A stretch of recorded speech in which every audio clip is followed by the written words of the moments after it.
नमस्कार मित्रों, तो हम लेकर आ गए हैं आपकी पसंदीदा कहानी मेरी तेरी प्रेम कहानी का भाग नंबर 6। तो चलिए बिना देरी करे इस चैप्टर को सुनते हैं।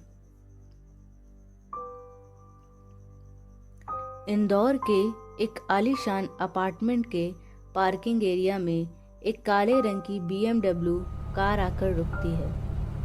अंकिता कार से बाहर आती है और अपार्टमेंट बिल्डिंग की तरफ बढ़ जाती है।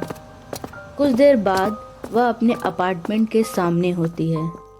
अपार्टमेंट के दरवाजे पर आकर उसने डोरबेल बजाई।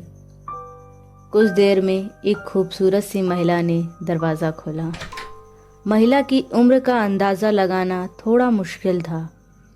उसने रेड कलर का घुटनों तक का लंबा कुर्ता और पैजामा पहना हुआ था।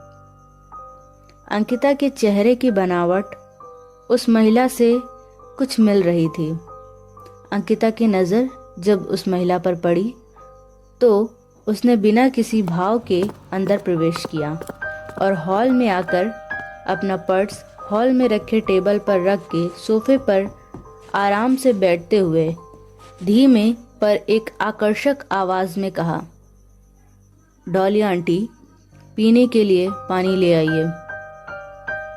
यह सुनकर सामने खड़ी महिला मुस्कुराते हुए डाइनिंग टेबल के पास जाती है और जग से गिलास में पानी निकालती है और फिर अंकिता के पास आकर उसे देते हुए कहती है, लगता है आज ऑफिस में कुछ काम ज़्यादा था, इसीलिए आने में इतनी देर हो गई, वरना डॉली तो मुझसे कह रही थी कि तुम इस समय जल्दी आ जाती हो ऑफिस से। अंकिता ने उस महिला की बात सुनी और बिना किसी भाव के उसे एक नज़र देखा। फिर उसने पानी का ग्लास उनके हाथों से लेकर एक घूंट पानी पीने के बाद ग्लास को उस महिला के सामने करके अपने हाथ से ग्लास को छोड़ दिया और एक झटके से ग्लास ज़मीन पर गिर गया। कांच का ग्लास होने की वजह से कांच के टुकड़े इधर उधर बिखर गए। महिला ने देखा तो वह थोड़ा घबराहट से पीछे हट गई। तभी उस लड़की ने थोड़ी तेज आवाज में कहा, डॉली आंटी, मुझे ठंडा पानी चाहिए, प्लीज थोड़ी जल्दी लेकर आइए। इस बार अंकिता की आवाज सुनकर एक महिला ट्रे में पानी लेकर जल्दी से अंकिता के पास आती है और कहती है, सॉरी मैडम, वो गैस पर दूध चढ़ा था इसलिए मैंने पानी लाने में थोड़ी देरी कर दी। अंकिता ने उस महिला से पानी का ग्लास लेते हुए कहा, कोई बात नहीं, आप जाकर अपना काम कर सकती हैं और किचन का काम खत्म होने के बाद आप घर में फैले कचरे को भी साफ करके बाहर निकाल दिएगा। ये कहते हुए उसने सामने खड़ी महिला को देखा और कहा, वैसे आपको मेरी याद कैसे आ गई मिसेस अरोड़ा?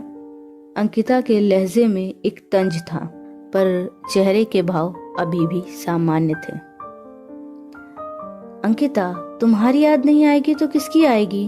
आखिर तुम मेरी इकलौती बेटी हो। सामने खड़ी मिसेस अरोड़ा ने कहा, और रियली, मैं आपकी बेटी हूँ, लेकिन मुझे तो कभी ऐसा महसूस तक नहीं हुआ। देखिए ना, आपको तो ये भी नहीं पता कि मुझे इस समय गर्म पानी नहीं पीना होता है, मुझे एकदम चिल्ड वाटर चाहिए। आप तो मेरी छोटी छोटी पसंद और नापसंद तक नहीं जानती और आप कह रही हैं कि आप मेरी मॉम हैं। सो फनी मिसेस अरोड़ा, पर मुझे आपके इस जोक पर भी हंसने का मन नहीं कर रहा है। अंकिता के हर एक शब्द में एक तंज, गुस्सा और नफरत साफ झलक रही थी, पर फिर भी उसने अपने चेहरे के भावों को अभी तक समेट रखा था। उसने आगे कहा, वैसे मिसेस अरोड़ा, आप मुझे अपनी बेटी कह रही हैं, तो क्या आपको पता है आपकी बेटी की फेवरेट डिश क्या है? उसे क्या पसंद है, किस तरह की ड्रेसेस पसंद हैं, कहाँ जाना पसंद है, क्या उसका कोई बॉयफ्रेंड है या नहीं है? क्या आप जानती हैं, एक माँ होने के नाते आपको सब चीज़ें नहीं, कम से कम कुछ चीज़ें तो पता होनी चाहिए। क्यों, पता होंगी ना?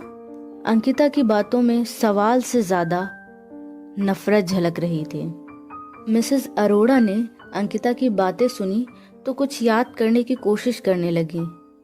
तभी अंकिता ने फिर से कहा, रहने दीजिए मिसेस अरोड़ा, मैं भी जानती हूँ कि ये सारी बातें बस आपकी बातें हैं। आपने इन 10 सालों में ये तक जानने की कोशिश नहीं की कि आपकी बेटी जिंदा है या मर गई। तो प्लीज आपको जो भी चाहिए मुझे बताइए और अपनी चीजें लेकर यहाँ से दफा हो जाइए।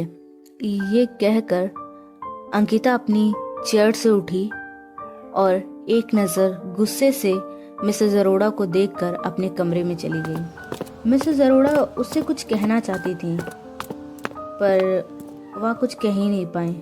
अंकिता की नफरत देखकर वो कहीं न कहीं घबरा गई थी, पर वो जानती थी कि अंकिता उनकी बेटी है और अंकिता भी इस चीज को झुठला नहीं सकती थी। इसलिए कुछ देर बाद जब वह फ्रेश होकर कमरे से बाहर आई तो उसने देखा मिसेस अरोड़ा डाइनिंग टेबल पर बैठी हुई थी और डॉली आंटी उसके आने का इंतजार कर रही थी। अंकिता टेबल के पास आकर एक चेयर पर बैठ जाती है तो डॉली उसकी प्लेट में खाना सर्व करने लगती है। खाना सर्व करने के बाद वह एक साइड खड़ी हो जाती है। तभी मिसेस अरोड़ा उसे कहती हैं, डॉली, मैं भी यहाँ बैठी हूँ, तुम मुझे खाना सर्व नहीं करोगी? तभी अंकिता ने मिसेस अरोड़ा की तरफ देखकर कहा, डॉली यहाँ मेरे लिए काम करती है तो आप अपने काम खुद देखिए। इतना कहकर उसने स्पून को साइड रख दिया और अपने हाथों से दाल चावल खाने लगी। अभी वह अपना खाना खत्म करके उठने ही वाली थी कि तभी मिसेस अरोड़ा ने अपनी दबी हुई आवाज में कहा, अंकिता, मैं कह रही थी कि मुझे कुछ पैसों की जरूरत है। मैं तुमसे काफी देर से बात करना चाह रही थी पर तुम मुझे कुछ थकी हुई लगी। तो अभी मिसेस अरोड़ा ने इतना ही कहा था कि अंकिता अपनी चेयर से खड़ी हुई। उसने वॉश बेसिन के पास जाकर अपने हाथ धोए और अपने कमरे में चली गई। कुछ देर बाद वह कमरे से बाहर आई। उसके हाथ में एक चेक था। उसने मिसेस अरोड़ा के हाथ में उस चेक को थमाया और कहा, अब प्लीज जल्द से जल्द यहाँ से निकल जाइए क्योंकि मैं आपको और 1 सेकंड यहाँ बर्दाश्त नहीं कर सकती। इतना कहकर अंकिता अपने कमरे में वापस चली आती है। मिसेस अरोड़ा ने चेक पर लिखी रकम देखी तो उनके चेहरे पर एक खतरनाक स्माइल आ गई। वो जानती थी कि अंकिता उससे चाहे जितनी नफरत कर ले पर वो उनकी मदद करने से पीछे नहीं हटेगी। इसके बाद मिसेस अरोड़ा भी हॉल में रखे हुए टेबल से अपना पर्स उठाती हैं और मटकते हुए अपार्टमेंट से बाहर निकल जाती है। रात के 11 बजे अंकिता अपने कमरे की बालकनी में लगे झूले पर बैठी बिना किसी भाव के खुले आसमान को देख रही थी। तभी उसके जहन में एक महिला के चिल्लाने की आवाज गूंजी, अंकिता, तुम अपने पापा के पास जा रही हो। मैं अपने करियर के साथ तुम्हें संभाल नहीं सकती। तुम समझती क्यों नहीं? तुम्हें जन्म देकर मैंने अपने जीवन की सबसे बड़ी गलती की है।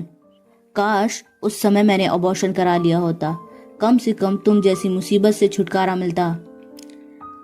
एक 8 साल की बच्ची के सामने मिसेस अरोड़ा खड़े होकर चिल्ला रही थी।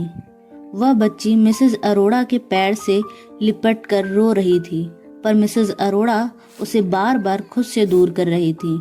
उस बच्ची ने रोते हुए कहा, मम्मा प्लीज मुझे खुद से अलग मत कीजिए, मैं आपकी सारी बातें मानूंगी, मुझे भी आपके साथ चलना है, प्लीज मम्मा।